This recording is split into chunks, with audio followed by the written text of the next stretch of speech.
Robert's secretary handed me his personal effects with the same mechanical efficiency she'd shown scheduling his appointments for 23 years. The betrayal I felt staring at those keys hidden in his office safe was nothing compared to what I discovered behind that cabin door. Because inside wasn't just Robert's secret, it was mine. If you're watching this, subscribe and let me know where you're watching from. You might wonder how a woman who considered herself reasonably intelligent could live with a man for 3 decades without knowing he was hiding something this big.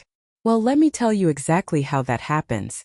It started with Robert's monthly fishing trips. Every third Saturday, like clockwork, he'd pack his old duffel bag, kiss my forehead, and announce he was heading up to Pine Ridge Mountain for some solitude and trout. "You'd hate it up there, Helen," he'd always say. Not unkindly but firmly. No cell service, no running water, just me, the fish, and my thoughts. I believed him because why wouldn't I? Robert Hamilton was the most predictable man in Tennessee. At 71, he ate the same breakfast every morning, wore his ties in weekly rotation, and had read the newspaper in the exact same order for our entire marriage.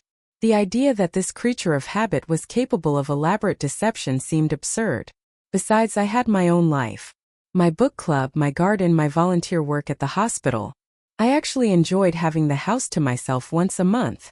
I could watch my British mysteries without Robert's commentary about unrealistic forensics, eat ice cream for dinner without judgment, and spread my quilting projects across every surface without apology. The trips had been going on for 8 years. 8 years of monthly disappearances that I'd never questioned, never doubted, never thought to investigate. Maybe I should have been suspicious when he started leaving at dawn and returning well after midnight, or when he began coming home more tired than anyone should be after a relaxing day of fishing. But Robert had always been an early riser and a thorough man. If he was going to fish, he was going to fish properly. The first crack in my certainty came 6 months before Robert's heart attack. I was doing laundry when I noticed something odd about his fishing clothes. They smelled wrong. Not like lake water or pine trees or even that musty outdoor smell you'd expect. They smelled like vanilla and lavender, like someone else's fabric softener. I held that shirt up to my nose, breathing in that foreign scent, and felt something cold settle in my stomach.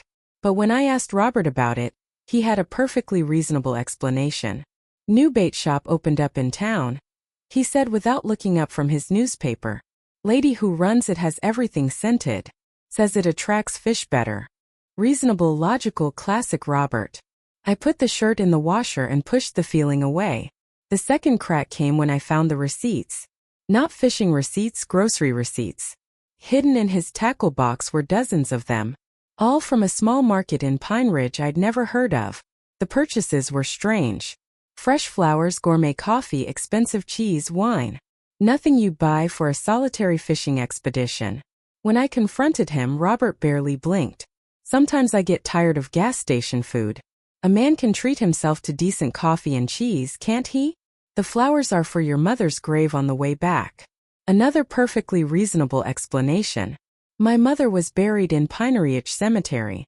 Robert had always been thoughtful about visiting her. But now, staring at those keys in my palm, I realized that reasonable explanations from a reasonable man could hide unreasonable secrets. The funeral had been 3 weeks ago. 3 weeks of casseroles and condolences, and people telling me how lucky I was to have had such a devoted husband. If only they knew what I was about to discover. I should have let sleeping dogs lie. Should have donated his effects to charity and moved on with my grieving. But I've never been good at leaving mysteries unsolved. Ask anyone who knows me.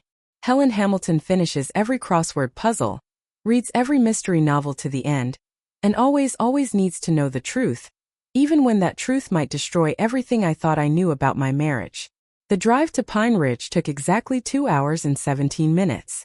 I knew because I'd made Robert time at once when we were dating, back when I still thought I might occasionally join him on these mysterious fishing expeditions. Funny how a person can live with someone for decades and still remember the small details from the beginning. The mountain road wound through thick pine forests that looked exactly like the peaceful wilderness Robert had always described. Maybe he really had been fishing all this time. Maybe those keys would unlock nothing more scandalous than a fishing cabin with outdated equipment and mouse droppings. But the grocery receipts kept nagging at me. Fresh flowers every month for 8 years. That was a lot of devotion to my mother's memory. I'd called the cemetery office before leaving Memphis. Mrs. Hamilton. Oh yes. Your husband visited faithfully. Such a sweet man. Always brought flowers. Though I have to say he spent an awful lot of time at that other grave too. Other grave. The one right next to your mother's young woman died about 10 years ago. Sarah Mitchell. He always brought flowers for both graves. Sarah Mitchell. The name meant nothing to me, but something about the way the cemetery worker said it made my stomach clench. Like she'd assumed I knew, like any wife would obviously know why her husband was tending a stranger's grave. The GPS led me past the cemetery, past the small market where Robert had bought all those groceries, and up a narrower road that I'd never traveled. The houses grew farther apart, the trees thicker until finally the voice announced, "In 200 feet, turn right." The cabin sat in a clearing surrounded by tall pines, exactly the kind of rustic fishing retreat Robert had always described. One story weathered with siding, green metal roof, a porch with 2 rocking chairs and a small table between them, window boxes with fresh flowers in November. I sat in my car for 10 full minutes, engine off, keys heavy in my palm. Part of me wanted to start the engine, drive away, and pretend I'd never found Robert's secret. Some discoveries change everything, and once you open certain doors, you can never close them again. But I've always been too curious for my own good. Robert used to tease me about it. Helen, he'd say, curiosity killed the cat, you know. Good thing I'm not a cat, I'd always reply. I walked up the porch steps on unsteady legs. The key fit perfectly into the front door lock. Of course it did. The door opened with a soft creak, and I stepped inside. The cabin was nothing like what I'd expected. Instead of the rough, masculine fishing lodge I'd imagined, I found myself in a cozy, feminine space that looked like it had been decorated by someone with exquisite taste and unlimited patience. Soft blue walls covered with framed photographs. A kitchen with cheerful yellow curtains and a vintage tablecloth. A living area with a comfortable sofa and matching armchair, both covered in fabric that coordinated perfectly with the curtains. Fresh flowers, the same yellow chrysanthemums from the window boxes arranged in a crystal vase on the mantel. This wasn't a fishing cabin. This was a home. Someone's carefully created, lovingly maintained home. And judging by the framed photographs covering every available surface, that someone was a beautiful woman with dark hair and Robert's eyes. No, wait, that was wrong. Robert had her eyes. I picked up the nearest photograph with shaking hands. A young woman, maybe 30, holding a baby. The inscription on the frame read, Sarah and Emma Mitchell, 2014. Sarah Mitchell, the woman buried next to my mother. I sank onto the sofa, my legs suddenly unable to support me. In 30 years of marriage, Robert had never mentioned a Sarah Mitchell. Never mentioned a daughter. Never mentioned this place where he'd been building a secret life one Saturday per month. The coffee table held a recent issue of Better Homes and Gardens, and a small leather journal. I opened the journal to a random page, and Robert's familiar handwriting stared back at me. November 15th, Emma's school play is next week. Sarah's mother is bringing her by on Saturday so I can help with her costume. She wants to be a butterfly. Sarah would have loved seeing her in something so beautiful and delicate. Emma, a granddaughter I'd never known existed. I flipped through more pages, and the truth of Robert's deception began to unfold. Sarah hadn't been his affair. She'd been his daughter. His daughter from before we met, given up for adoption when he was barely 19. A daughter who'd found him 8 years ago and slowly, carefully built a relationship with the father she'd never known. A daughter who died 3 years later, leaving behind a little girl who looked just like Robert. A little girl who'd been visiting her grandfather every month in this cabin that Robert had bought and furnished just for her. A secret family he'd kept hidden from me for reasons I was only beginning to understand. Because how do you tell your wife of 30 years that you've been living a double life? How do you explain that while she thought you were fishing alone, you were actually playing grandfather to a child whose existence proves you'd kept secrets from the very beginning of your marriage? I closed the journal and looked around the cabin again. Every detail spoke of love and careful attention. The child's rocking chair on the porch, the art supplies organized in neat containers, the refrigerator covered with crayon drawings signed Emma. Robert hadn't been having an affair. He'd been having a relationship with his granddaughter in secret because he'd been too ashamed or too afraid to tell me the truth about Sarah. But if Emma had been visiting every month until Robert's death, where was she now? And who was taking care of a little girl who just lost the only father figure she'd ever known? The kitchen held more answers than I was prepared for. The refrigerator was covered with children's artwork, school photos, and what looked like report cards. Emma Mitchell, age 9. Honor roll every semester, it seemed. Robert had been keeping track of everything. I opened the refrigerator and found it fully stocked. Fresh milk with yesterday's date. Sandwich meat that wouldn't expire for another week. Someone was still using this cabin. Someone was still coming here regularly. A folded piece of paper tucked behind a photo of Emma caught my attention. I pulled it out and recognized Robert's handwriting immediately. Helen, if you're reading this, then I'm gone and you found my keys. I should have told you about Sarah and Emma years ago. But I was afraid you'd think less of me for keeping secrets. Sarah was my daughter from before we met. She found me 8 years ago, and Emma is her little girl. After Sarah died, Emma had nowhere else to go except with her great-aunt Margaret in town. I've been helping support them and spending time with Emma here every month. Margaret brings her up here because Emma needs this connection to her mother's memory, and to me. I hope you can forgive me for not telling you sooner. All my love, Robert. I stared at that letter for a long time, feeling the weight of Robert's deception settling around me like a heavy coat. Not just the secret of Sarah and Emma, but the secret of his fear. He'd been so afraid that I wouldn't understand, wouldn't accept this part of his life, that he'd chosen to live a double life rather than trust me with the truth. The worst part was he might have been right. Would I have welcomed Robert's secret daughter and granddaughter into our orderly life? Or would I have seen them as complications, disruptions to the peaceful retirement we'd planned? I'd like to think I would have been understanding, supportive, but honest reflection forced me to admit that my first reaction to finding this place hadn't been joy for Robert's expanded family. It had been betrayal, anger at being deceived. Maybe Robert had known me better than I knew myself. A car door slammed outside, jolting me from my thoughts. Through the kitchen window, I watched an older woman with gray hair help a young girl out of a silver sedan. The woman looked to be about my age, wearing jeans and a cardigan that had seen better days. The girl was maybe 9 or 10 with Robert's dark hair and unmistakable features. Emma. They were walking toward the cabin with the casual familiarity of regular visitors. Emma was chattering animatedly about something, her small hands gesturing as she talked. The woman, Margaret presumably, listened with the patient attention of someone who genuinely cared about what the child was saying. I panicked. What was I supposed to do?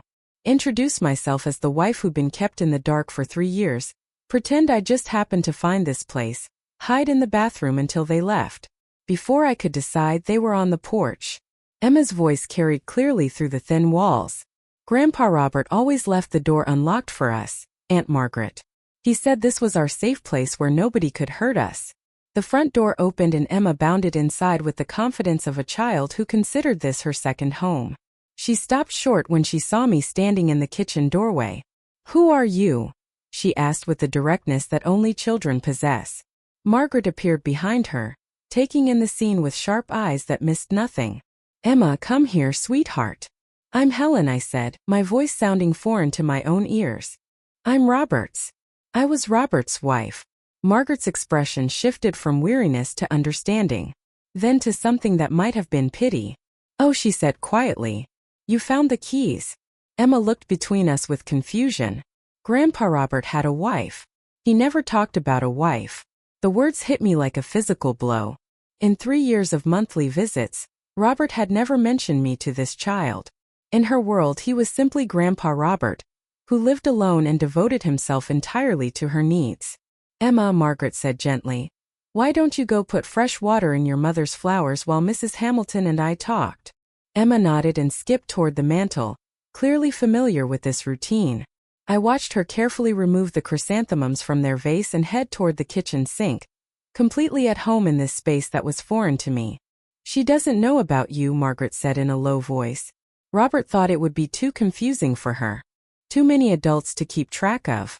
"How long have you known?" I asked. "About you?" "Since the beginning. Robert told me he was married when Sarah first contacted him. He showed me your picture, talked about your garden, your book club. He was proud of you, but he was also terrified." "Terrified of what?" Margaret glanced toward the kitchen where Emma was humming while she arranged flowers, terrified that if he told you about Sarah and Emma, you'd make him choose, and he couldn't choose between his old family and his new one. The truth of that statement settled into my bones.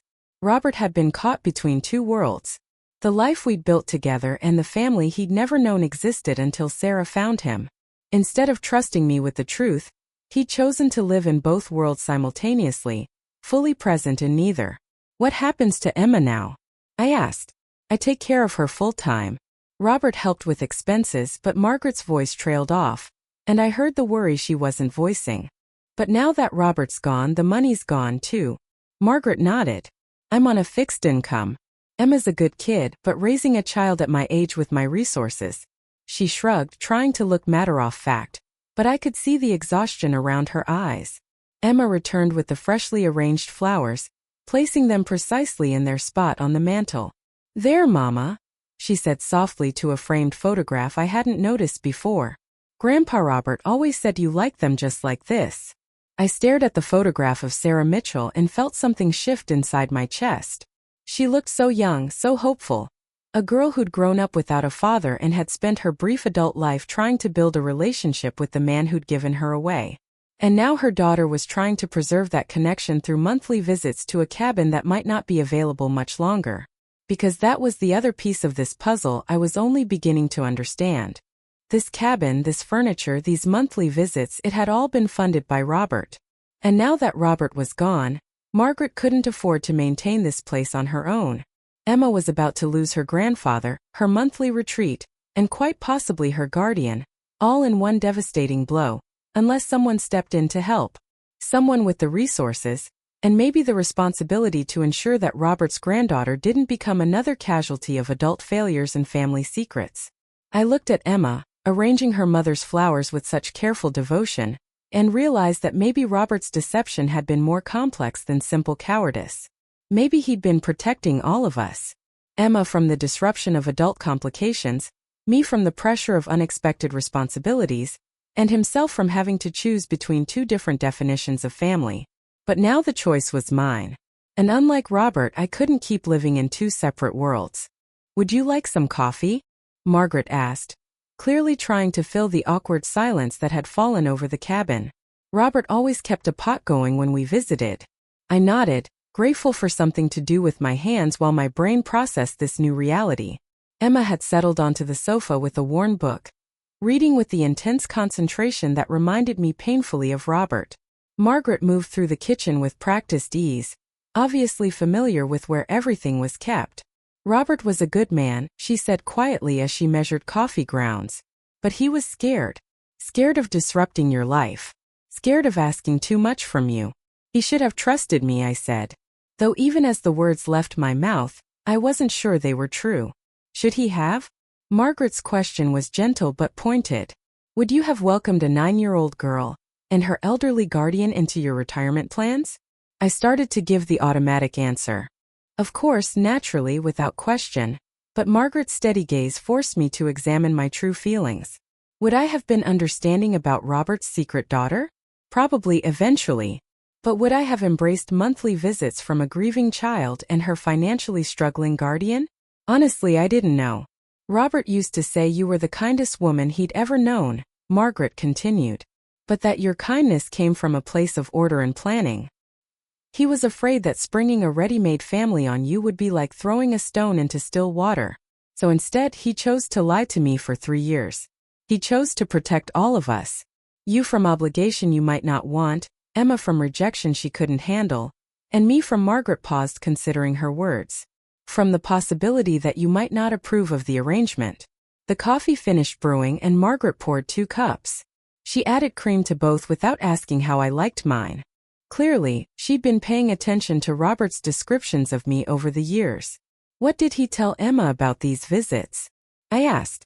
That Grandpa Robert lived by himself and needed her company. That this cabin was their special place where they could remember her mother together. She's been coming here since she was 6, Mrs. Hamilton. This place is as much home to her as anywhere else. I watched Emma reading on the sofa, her legs tucked under her in a way that was pure childhood comfort. She belonged here in a way I never would. This cabin had been created for her, furnished with her needs in mind, filled with memories of a relationship I'd never been part of. The lease on this place runs through the end of the year, Margaret said carefully. After that, you can't afford to keep it. Margaret shook her head. My Social Security barely covers our basic needs in town. This place, the monthly trips, the extra expenses. It was all possible because Robert helped. I sipped my coffee and thought about Robert's life insurance. The money that was now sitting in my bank account waiting for me to decide what kind of widow I wanted to be. The practical widow who paid off her mortgage and put the rest into safe investments. Or the widow who honored her husband's secret commitments, even if she'd never agreed to them. How much did Robert contribute monthly? I asked. Margaret looked uncomfortable. Mrs. Hamilton, I don't want you to think we're asking for anything. Emma and I will be fine. We'll figure something out. How much? $800 for the cabin lease, gas for the trips, groceries, Emma's school supplies, and clothes. Robert was very generous. $800 a month, nearly $10,000 a year. For 3 years, Robert had been quietly funneling a significant portion of his retirement income towards supporting a family I'd known nothing about. I thought about our budget discussions, the way Robert had always pushed for conservative spending, insisting we needed to be careful with our money. Had he been pinching our pennies so he could be generous with Emma's expenses? Mrs. Hamilton. Emma's voice broke through my calculations. She was standing beside my chair holding her book. Are you mad at Grandpa Robert for not telling you about us? The question was delivered with the casual directness that only children could manage, but I could see the anxiety in her eyes. This little girl had already lost her mother and grandfather. Now she was worried about losing her safe place and her guardian because of adult complications she couldn't understand. I'm not mad, I said, and realized as I spoke that it was true. I'm confused and a little hurt that he felt he couldn't tell me about you, but I'm not mad. Emma nodded solemnly. Aunt Margaret says adults sometimes make things more complicated than they need to be. Aunt Margaret is very wise. Are you going to take the cabin away from us? The question hung in the air like a challenge.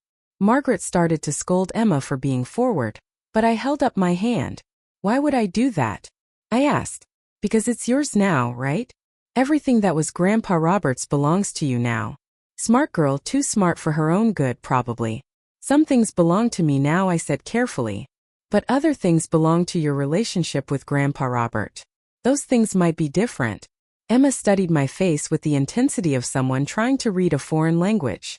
Finally, she nodded and returned to her book, apparently satisfied with my non-answer.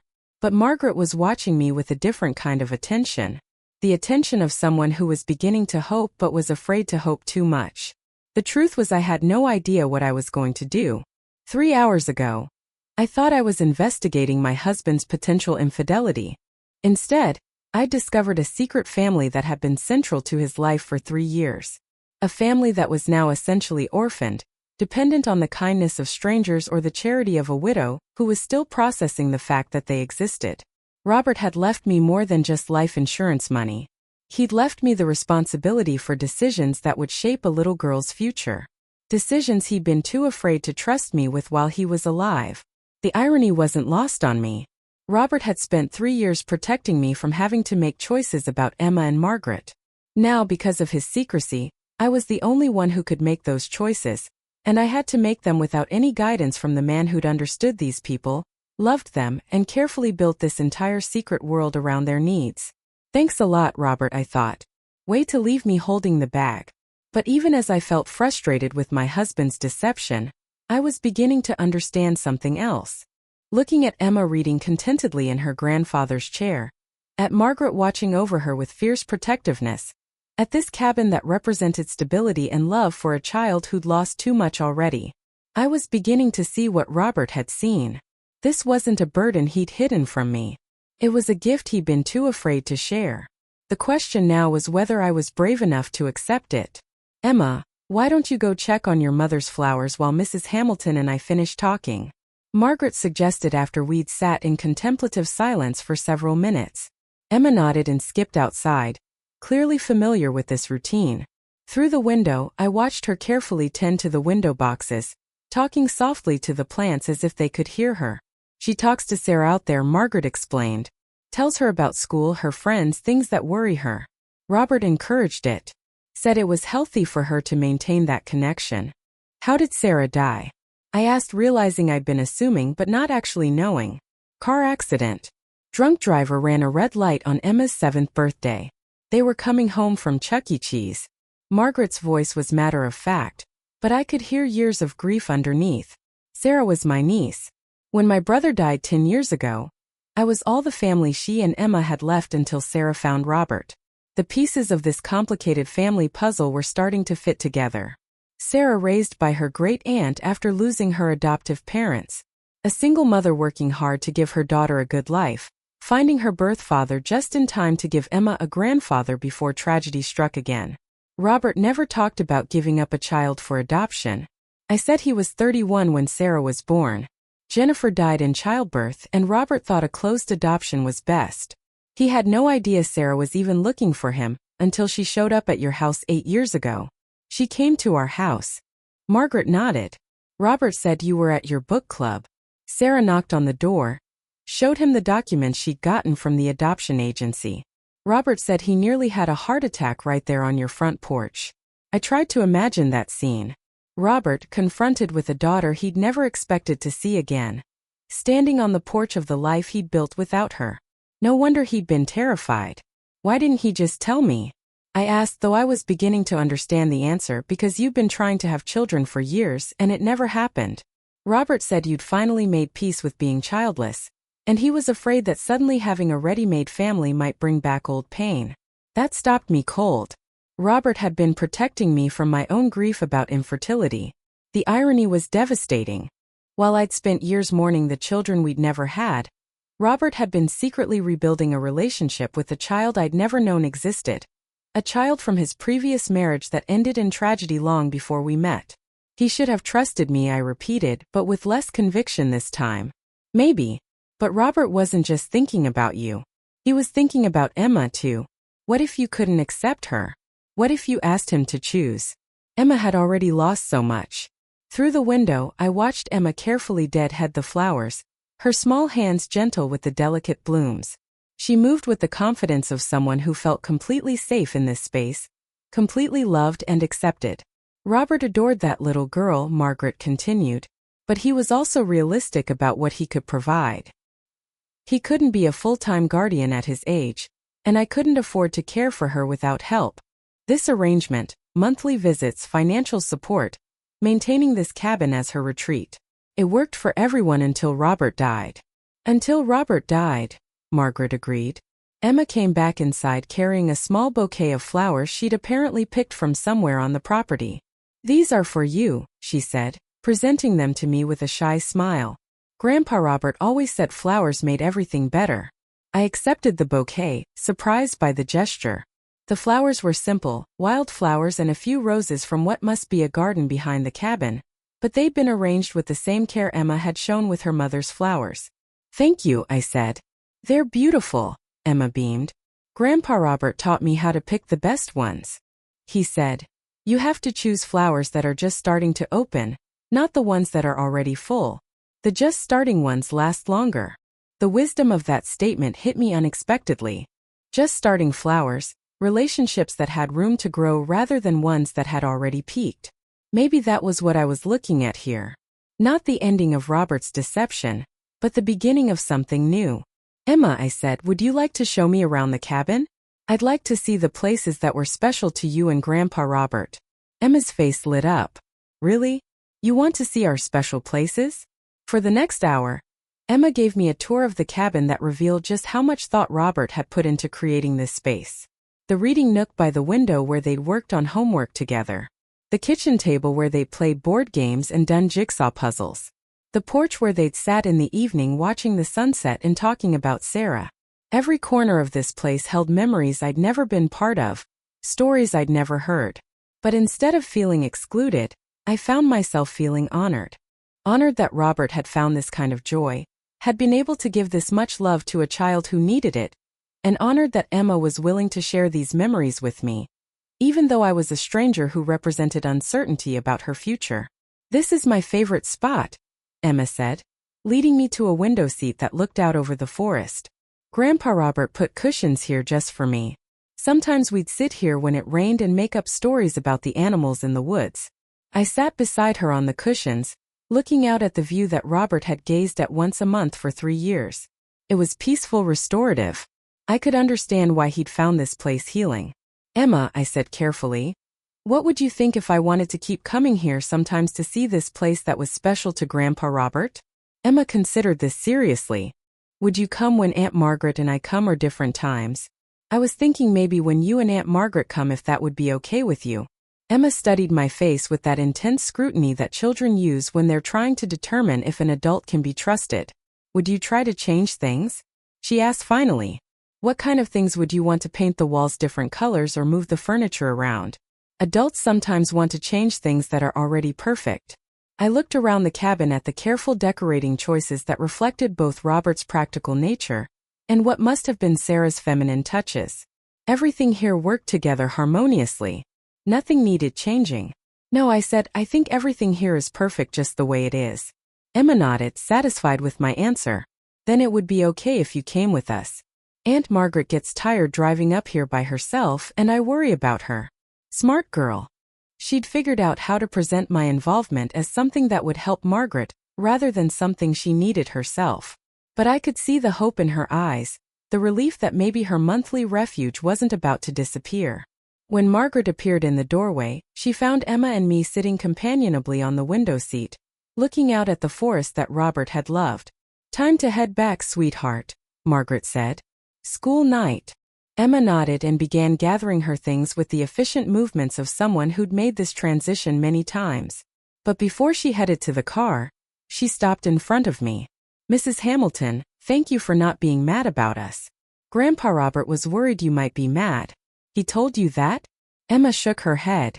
Not exactly, but sometimes when Aunt Margaret and I talked about you, he got that look adults get when they're worried about something they don't want to explain. Out of the mouths of babes. This child had been reading Robert's anxiety about his deception for 3 years, carrying the emotional weight of his secret, without fully understanding what she was carrying. I'm not mad, I assured her. And Emma, I'm very glad I got to meet you. After they drove away, I sat alone in the cabin as the afternoon light faded. Robert's journal was still on the coffee table, and I opened it to the first entry. Dated 3 years ago. Sarah brought Emma to meet me today. I can't believe this beautiful little girl is my granddaughter.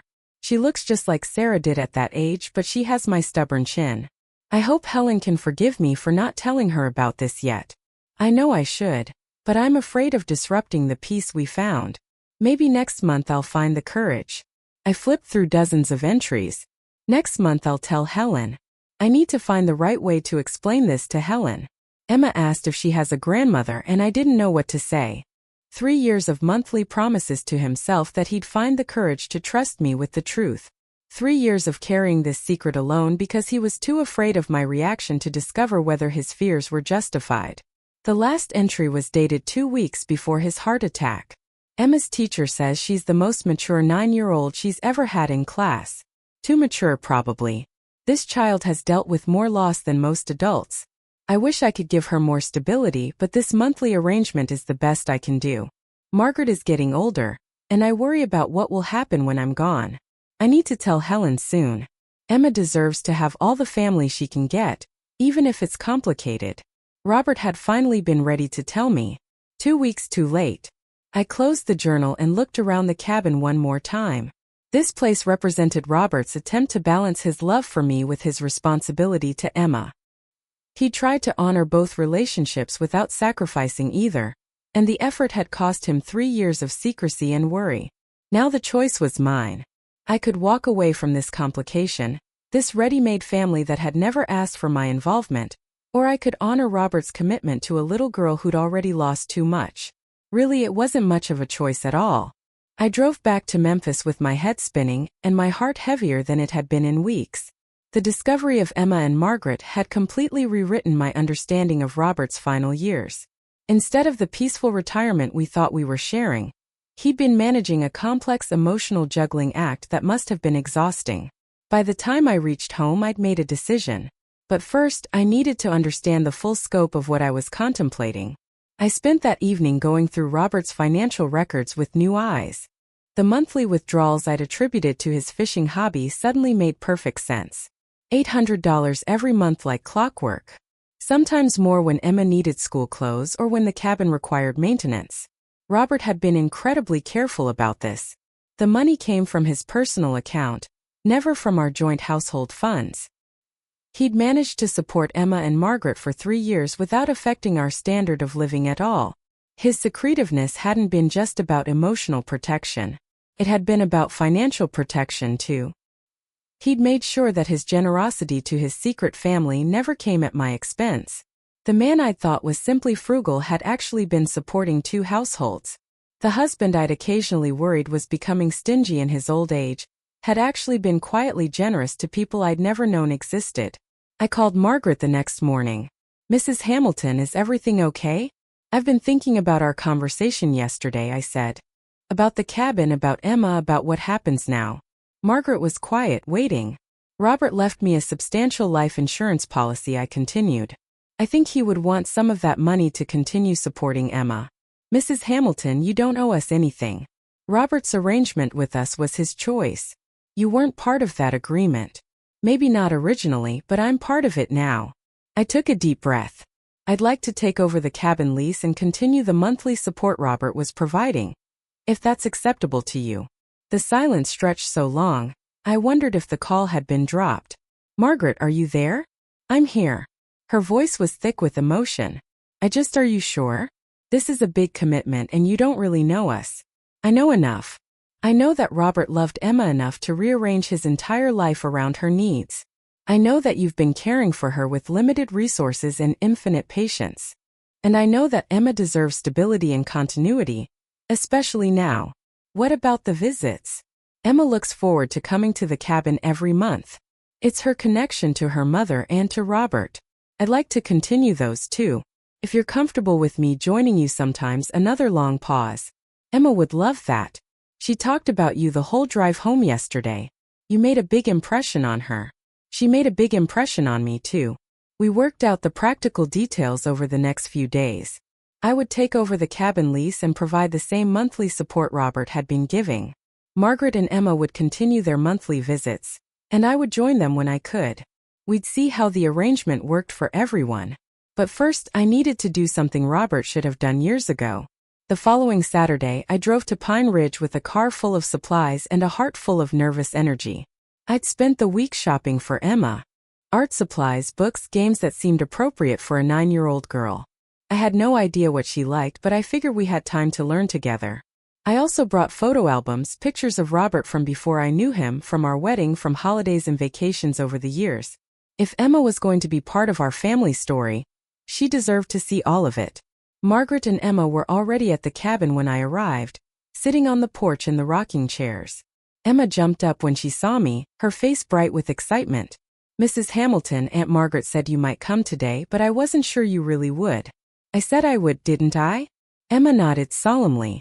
"But adults sometimes say things they don't mean, especially when kids are involved."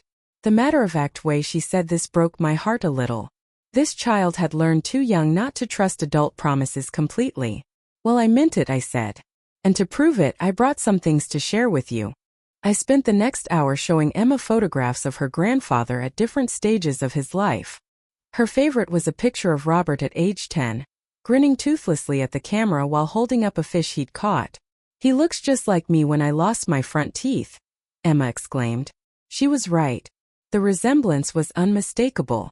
"Tell me about this one," Emma said, pointing to our wedding photo. I told her about the day Robert and I got married, about how nervous he'd been, and how he'd forgotten his vows and had to improvise. Emma giggled at the idea of her grandfather being nervous about anything. "Were you sad that you didn't have children?" Emma asked, with the directness that no adult would have dared. "Yes," I said simply. "We wanted children very much." Emma considered this. "But if you'd had children, then Grandpa Robert might not have had time for me." The innocent logic of that statement stunned me. From Emma's perspective, my childlessness had been a gift to her. It had ensured that her grandfather had space in his life for a relationship with her.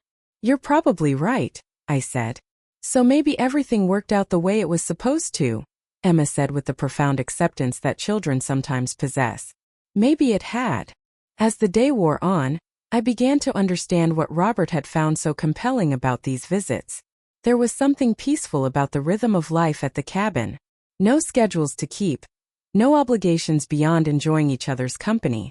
Emma was an easy child to be around, curious, thoughtful, independent enough not to require constant entertainment.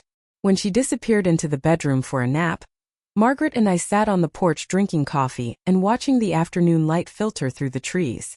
"She's going to be okay," Margaret said quietly. "I was worried after Robert died that she might retreat, might close herself off from getting attached to anyone new, but she's resilient." "She has you," I pointed out. "She has us now," Margaret corrected gently. "If you're serious about this arrangement, I'm serious." Margaret nodded. "Good, because Emma needs all the family she can get, and frankly, so do I. Raising a child at my age is challenging even with help." We sat in comfortable silence for a while. Two women who'd been brought together by Robert's secret, and were now trying to figure out how to honor his intentions. "Can I ask you something?" Margaret said eventually. "Of course. Are you doing this out of obligation? Because you feel like it's what Robert would have wanted?" I thought about that question carefully. Partly, I admitted, but not entirely. Yesterday, when Emma showed me around the cabin, I saw how much this place means to her. How much her relationship with Robert meant to her. I can't bring him back, but I can make sure she doesn't lose this connection to him. And I like her. I like spending time with her. She's smart and funny, and she sees the world in ways that surprise me. Maybe I'm doing this as much for me as for her. Margaret smiled. "Robert said you were kind. He also said you were practical. Sounds like this decision is both." When Emma woke from her nap, she found us still on the porch. She climbed into the rocking chair next to mine and curled up like a contented cat. "Mrs. Hamilton," she said sleepily. "Yes. Would it be okay if I called you Grandma Helen? I know you weren't married to Grandpa Robert when I was born, so you're not really my grandmother. But Aunt Margaret says, sometimes families are made by choice, not just by blood." I felt tears spring to my eyes. "I would be honored if you called me Grandma Helen." Emma smiled and closed her eyes again, rocking gently in her chair. And just like that, I became a grandmother to a child I'd never known existed. In a place my husband had hidden from me for 3 years, as part of a family I was still learning to understand, Robert had been right about one thing. This was complicated. But as I sat there watching Emma doze in the afternoon sunlight, surrounded by the evidence of her grandfather's love and care, I realized that complicated didn't necessarily mean wrong. Sometimes complicated just meant real. And real was something I'd been missing more than I'd realized. But there was still one more revelation waiting for me in that cabin.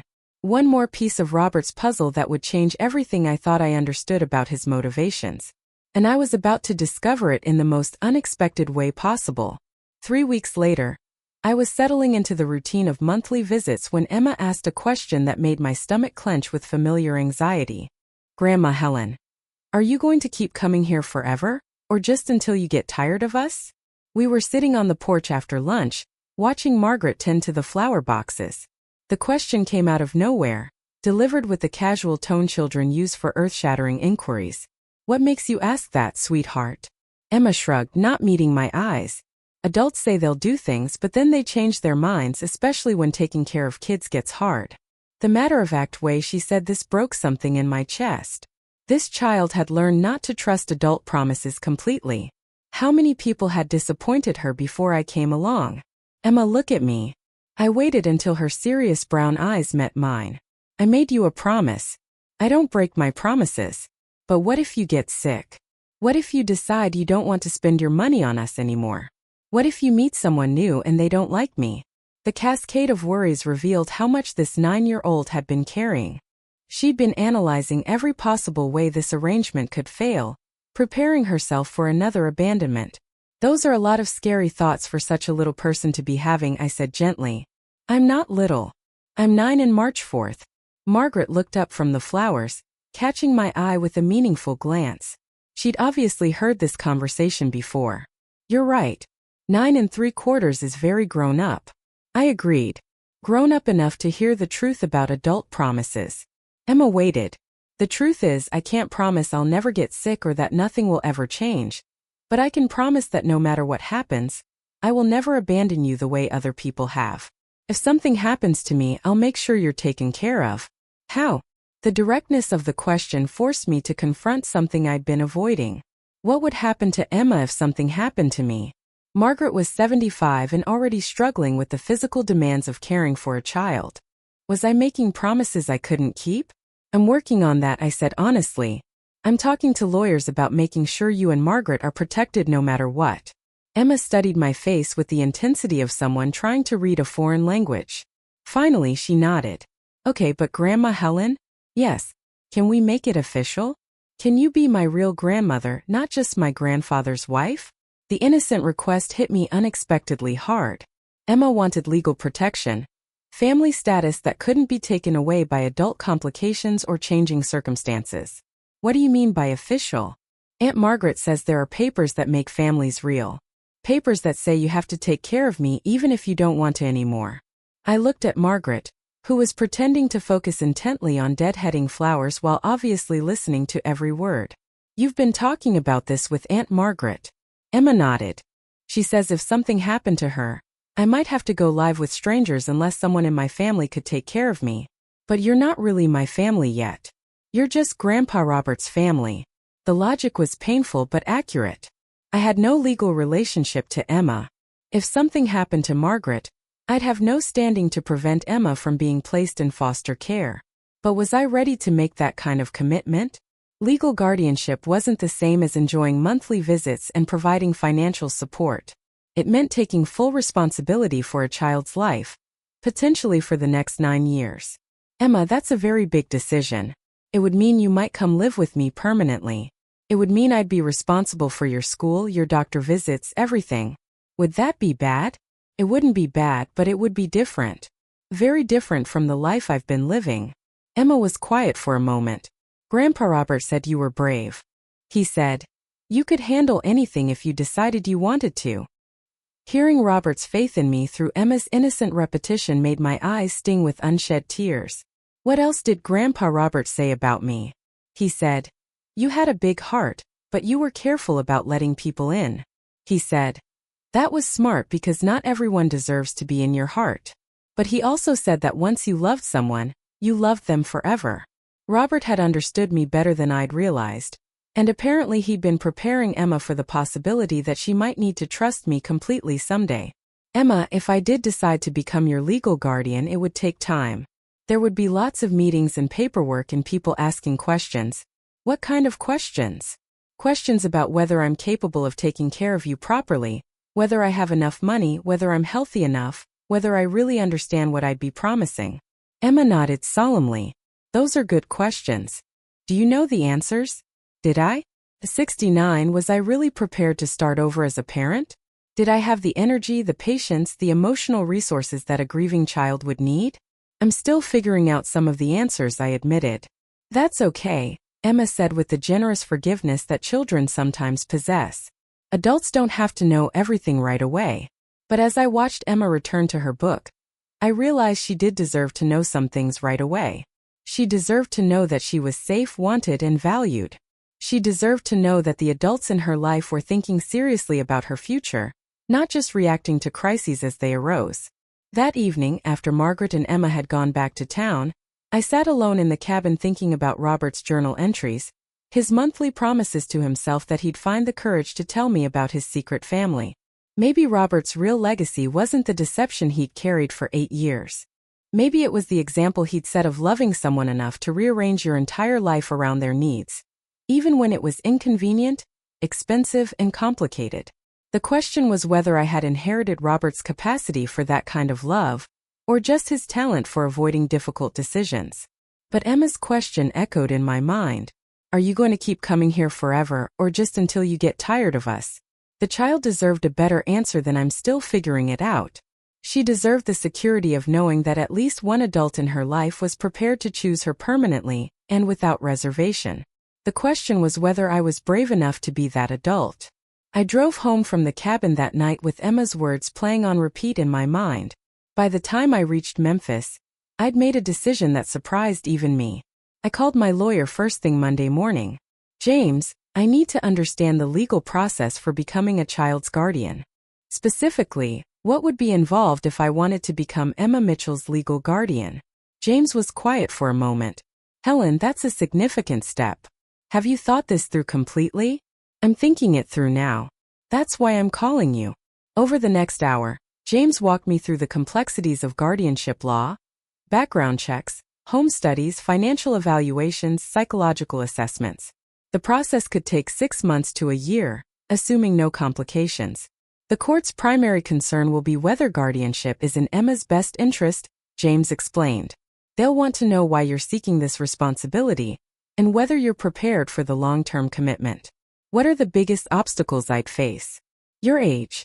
Honestly, at 69, you'd be raising a child who won't reach 18 until you're 78. The court will want assurance that you have backup plans if your health fails. What kind of backup plans? Naming a secondary guardian in your will. Demonstrating that you have family or friends who could step in if needed. Financial planning to ensure Emma's care would continue, even if you became incapacitated. After hanging up with James, I sat in my kitchen, staring at a cup of coffee that had grown cold while I'd been lost in thought. Was I really considering turning my quiet retirement into 9 years of active parenting? My phone rang. Margaret's name appeared on the screen. Helen, I hope I'm not calling at a bad time, but Emma had nightmares last night. She was talking in her sleep about foster homes and strangers. My heart clenched. What did she say? She kept saying, "Please don't make me go with them." She was reliving something. Helen, something from before she came to live with me, I think. What happened before she came to live with you? Margaret was quiet for a moment. After Sarah died, there was a brief period when the authorities weren't sure where to place Emma. She spent 2 weeks with a temporary foster family while they located me. It wasn't a good experience for her. What do you mean? They weren't cruel, but they weren't kind either. Emma was just another placement to them. She told me later that they made her feel like she was a burden they had to tolerate until someone else could take her. The image of Emma feeling unwanted and afraid made me physically nauseated. Margaret, what if something happens to you? What would happen to Emma? That's what keeps me awake at night. Helen, I'm 75 with high blood pressure and arthritis. Every day I worry that I might have a stroke or a heart attack, and Emma would end up back in the system. Is there anyone else? Any other family members? No one. Sarah was my niece, but my brother died years ago. Emma's father was never in the picture. I'm all she has. The weight of that statement settled around me like a heavy blanket. Emma's security depended entirely on the health and longevity of a 75-year-old woman with medical issues. Margaret, what would you think if I applied to become Emma's legal co-guardian? Not to take her away from you, but to provide backup protection if something happened to you. The silence stretched so long I wondered if the call had been dropped. Margaret, are you there? I'm here. Helen, that would be an enormous responsibility for you. Are you sure you understand what you'd be agreeing to? I'm not sure of anything except that Emma deserves more security than she currently has. It would mean she might come live with you full-time if I became unable to care for her. I know it would mean being responsible for her education, her medical care, her emotional needs. It would mean being a parent at 69. I know that too. Margaret was crying now. Helen, I can't ask you to do this. You're not asking. I'm offering. But why? You've only known Emma for 2 months. I thought about Emma's question on the porch, about her nightmares about foster care, about the way she'd learned not to trust adult promises completely because she's Robert's granddaughter, and she deserves to know that someone will choose her permanently. Because she's already lost too much, and I can't stand the thought of her losing more. And because I love her, I admitted the words surprising me as they came out. I didn't expect to, but I do. I love her enough to rearrange my life around her needs if that's what she requires. After we hung up, I sat in my quiet house, thinking about the chaos that would come with full-time parenting, the noise, the schedules, the constant needs and questions and demands for attention. Then I thought about Emma's face when she'd asked if I would get tired of her. The anxiety of a child who'd learned that adult love could be conditional and temporary. I called James back. I want to start the guardianship process. Helen, I have to ask this officially. Are you certain you understand the commitment you're making? James, I've never been certain of anything in my life, But I'm certain that Emma deserves someone who's willing to fight for her security. All right, then let's begin. That evening, I drove back to Pine Ridge for an unscheduled visit. I found Margaret and Emma having dinner at the cabin, apparently having decided to extend their monthly stay by a day. Grandma Helen. Emma jumped up from the table. You came back. I had some things to discuss with you and Aunt Margaret. Emma's expression immediately became serious. Are you in trouble? Did I do something wrong yesterday? No, sweetheart. You didn't do anything wrong. In fact, you said something that got me thinking. I sat down at the table with them. Emma, remember when you asked about making it official? About me becoming your real grandmother? Emma nodded, suddenly very still. I talked to my lawyer today. I want to apply to become your legal co-guardian. Emma stared at me without speaking. Margaret reached over and squeezed my hand. What does co-guardian mean? Emma asked finally. It means I'd have the legal right to take care of you if anything happened to Aunt Margaret. It means you'd never have to go live with strangers. Emma's eyes filled with tears. Really? You'd really do that? I'd really do that. But Emma, it's a big process. There will be lots of meetings and people asking questions. And it means if you did come live with me, there would be lots of changes. What kind of changes? You'd have to switch schools, make new friends, live in a different house with different rules. Emma considered this seriously.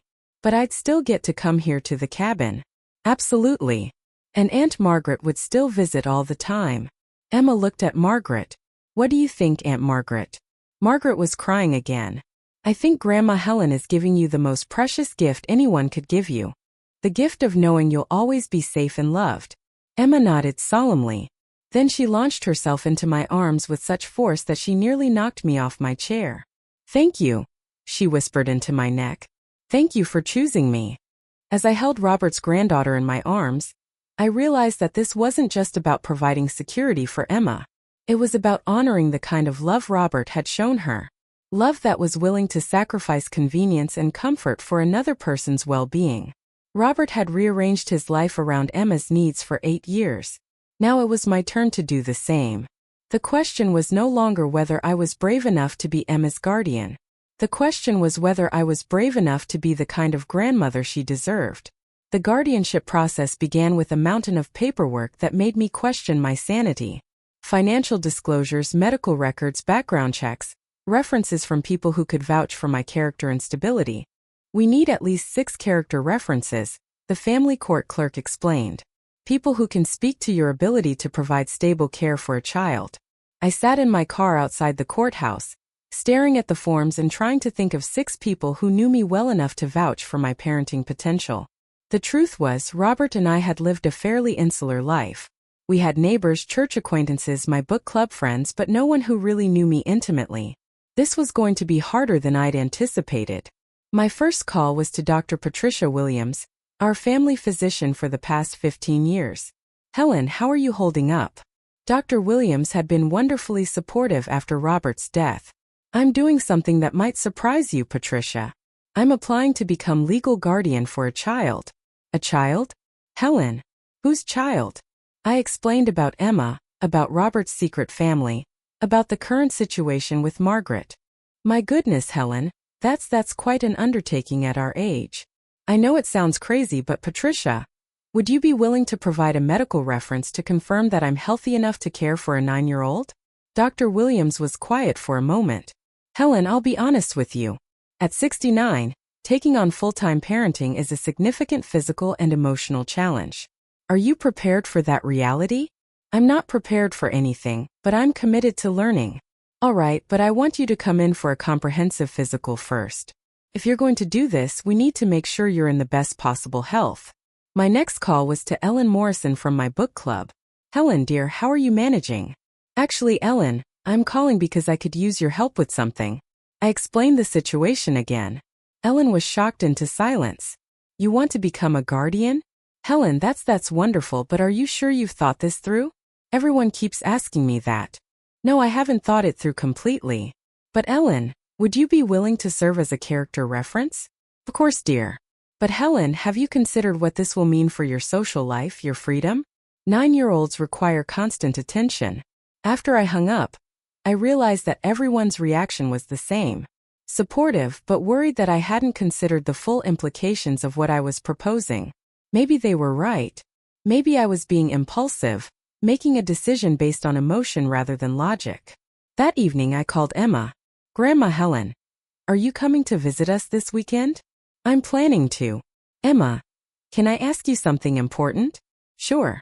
Are you really sure you'd want to live with me full-time? It would be very different from living without Margaret. Emma was quiet for a moment. Different how? Well, I've never raised children before. I might not know how to help with homework or handle problems at school. I might make mistakes.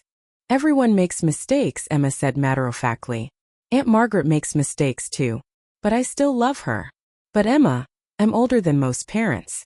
Then I might not be able to do all the things younger parents do. Like what? Like playing sports with you or staying up late or having lots of energy for activities. Emma considered this seriously. Grandma Helen, do you love me? The simple question caught me off guard. Yes, sweetheart. I do love you. Then the other stuff doesn't matter so much. Love is the most important thing out of the mouths of babes. Emma, what if other kids at school think it's weird that your guardian is so old?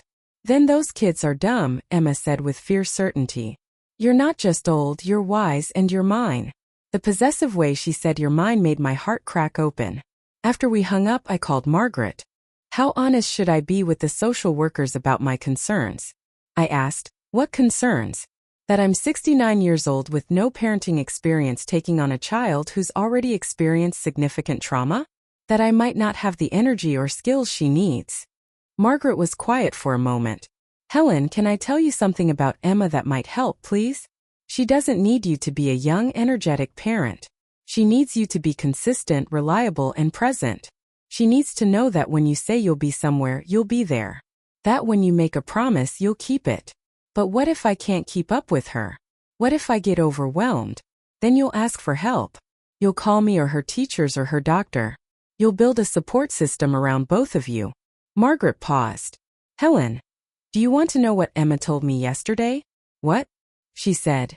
Aunt Margaret, Grandma Helen keeps her promises. When she says she's going to do something, she does it. That's the most important thing about grown-ups. I felt tears sting my eyes. She said that she's learned to value reliability above everything else, Helen. She doesn't need you to be perfect. She needs you to be dependable. 2 weeks later, I had my first meeting with Mrs. Sarah Chan, the social worker assigned to evaluate my guardianship application. Mrs. Chun was younger than I'd expected, probably in her 40s, with kind eyes and a professional manner that immediately put me at ease.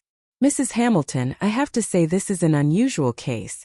Most guardianship applications come from relatives or family friends who've known the child for years.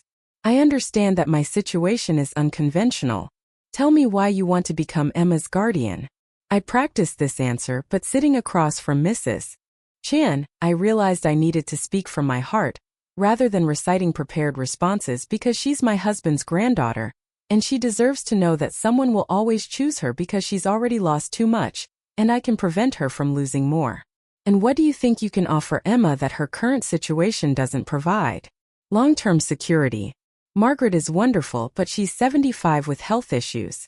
Emma worries constantly about what will happen to her if something happens to Margaret. Mrs. Chun made notes as I spoke. Emma's file indicates she's had some previous trauma related to placement instability. Yes, she spent 2 weeks